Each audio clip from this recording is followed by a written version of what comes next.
अभी तक हमने मैटर के बारे में पढ़ा। मैटर होता क्या है? तो matter are basically those things या those materials that have mass and occupy space.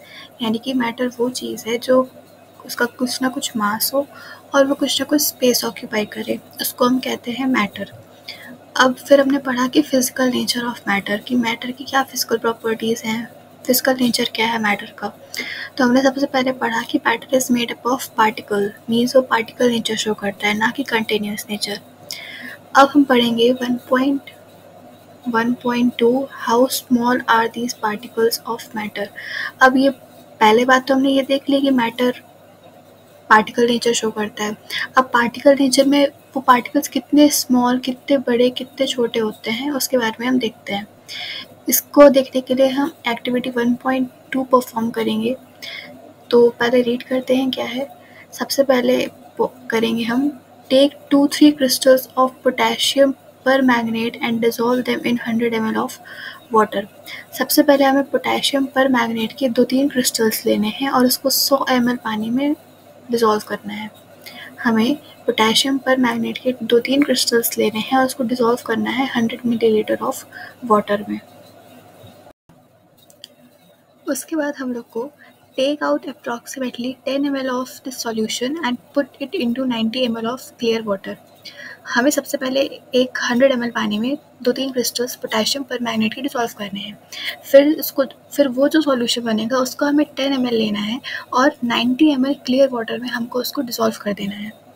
समझ में आया आपको? सबसे पहले हमको एक 100 ml क्लीन वाटर लेना है, उसमें हमें 2-3 क्रिस्टल्स पोटेशियम पर मैग्नेट के डिसॉल्व करना है। उसके बाद जब डिसॉल्व करने के बाद वो जो सॉल्यूशन बचेगा उसका हमें 10 ml लेना है और 90 ml क्लियर वाटर में डिसॉल्व कर देना है।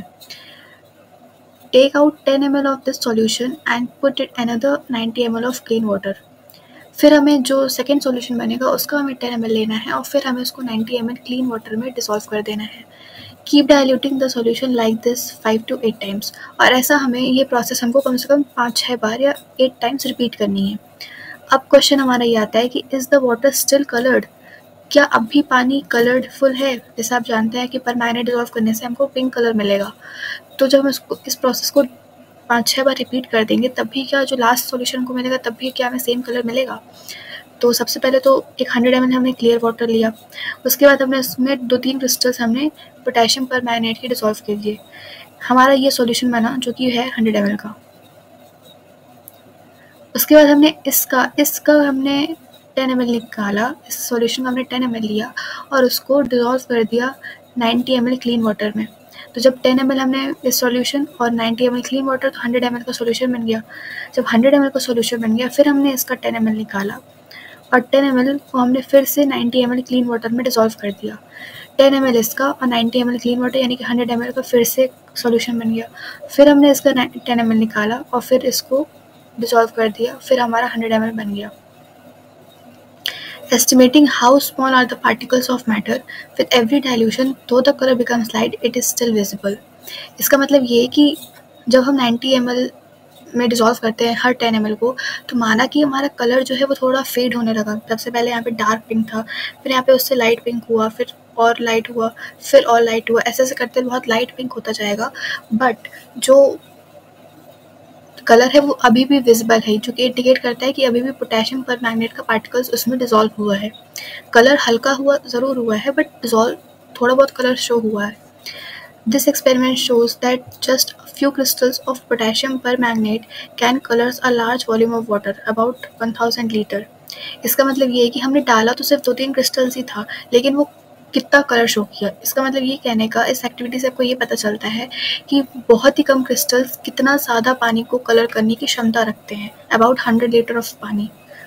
So we conclude that there must be millions of tiny particles in just one crystal of potassium permanganate, which keeps on dividing themselves into smaller and smaller particles.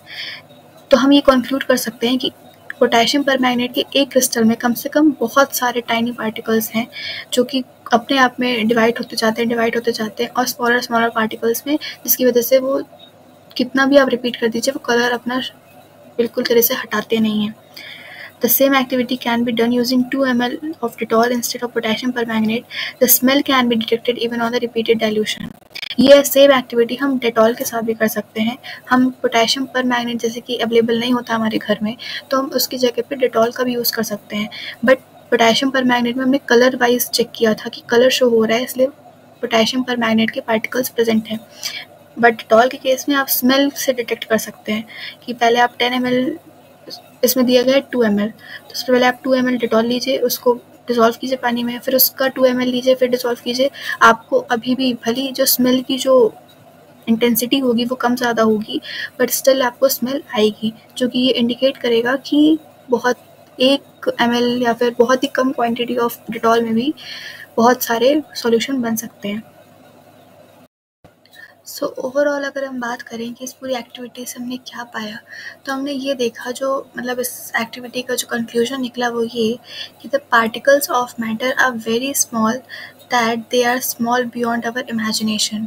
कि किसी भी जो matter है उसके पार्टिकल्स इतने ज़्यादा स्मॉल हैं, इतने ज़्यादा छोटे हैं कि हम उसको इमेजिन भी नहीं कर सकते। वो हमारे इमेजिनेशन के बियॉन्ड है, वो पार्टिकल्स इतने टाइनी, इतने स्मॉल हैं। सो अगर हम इस पूरी चीज़ की अगर हम समरी देखें तो समरी यही है। तो सबसे पहले हमने क्वेश्चन क्या किया था कि how small are these particles of matter, यानी कि जो मैटर है उसके पार्टिकल्स कितने ज़्यादा स्मॉल हैं, टाइनी हैं, छोटे हैं। इसके लिए हमने इसको समझने के लिए हमने एक एक्टिविटी परफॉर्म की। एक्टिविटी में हमने पोटेशियम परमैंगनेट के 2-3 क्रिस्टल्स लिए और उसको डिसॉल्व किया 100 ml ऑफ वाटर में। फिर जो सॉल्यूशन बना उसका हमने 10 ml लिया और उसको डिसॉल्व किया 90 ml क्लीन वाटर में। फिर जो सॉल्यूशन बना उसका हमने 10 ml लिया और उसको डिसॉल्व किया 90 ml क्लीन वाटर में। ऐसा करते करते हमने ये चीज़ 5-6 बार रिपीट कर दी। रिपीट करने के बाद हमने ये देखा कि भले ही जो पोटेशियम परमैंगनेट है उसका कलर हल्का हो रहा हो, उसका कलर फेड हो रहा हो एज पर अवर मीन्स, जैसे जैसे हम इसको रिपीट करते जा रहे हैं इस प्रोसेस को, बट जो कलर है वो अभी भी विजिबल है, जो कि ये शो करता है कि अभी भी उसमें पोटेशियम परमैंगनेट के कुछ क्रिस्टल्स या कुछ पार्टिकल्स प्रेजेंट हैं। हमने लिया था सिर्फ 2-3 क्रिस्टल्स, लेकिन वो काफ़ी टाइम तक या काफ़ी सॉल्यूशन तक वो कलर प्रेजेंट रहा, जिसकी वजह से हमको ये शो होता है कि बहुत ही कम पार्टिकल्स या बहुत ही कम क्रिस्टल्स में भी इतने सारे पार्टिकल्स होते हैं कि वो बहुत सारा, मतलब वो अपने आप में डिवाइड होते चले जाते हैं और बहुत सारे पार्टिकल्स उसमें प्रेजेंट होते हैं, एक स्मॉल पार्टिकल्स में भी। ये एक्सपेरिमेंट हम डेटॉल के साथ भी कर सकते हैं, बट उसको हम कलर से नहीं, हम उसको उसकी स्मेल से डिटेक्ट करेंगे। पहले हम 2 ml डेटॉल लेंगे, उसको डिसॉल्व करेंगे, फिर हम उसका 2 ml लेंगे, फिर उसको डिसॉल्व करेंगे। ऐसा करते करते हम देखेंगे कि भले ही उसकी स्मेल इंटेंसिटी वाइज थोड़ा कम हो रही हो, बट स्टिल आपको कुछ ना कुछ स्मेल आएगी, जो कि ये डिटेक्ट करेगा कि डेटॉल अभी भी उस सॉल्यूशन में प्रेजेंट है। तो ओवरऑल कंक्लूजन यही निकलेगा कि the particle of matter are very small, they are beyond our imagination. कि किसी भी मैटर के पार्टिकल्स इतने ज़्यादा छोटे हैं, इतने ज़्यादा स्मॉल हैं कि वो हमारे इमेजिनेशन के भी बियॉन्ड है, यानी कि हम उसको इमेजिन भी नहीं कर सकते।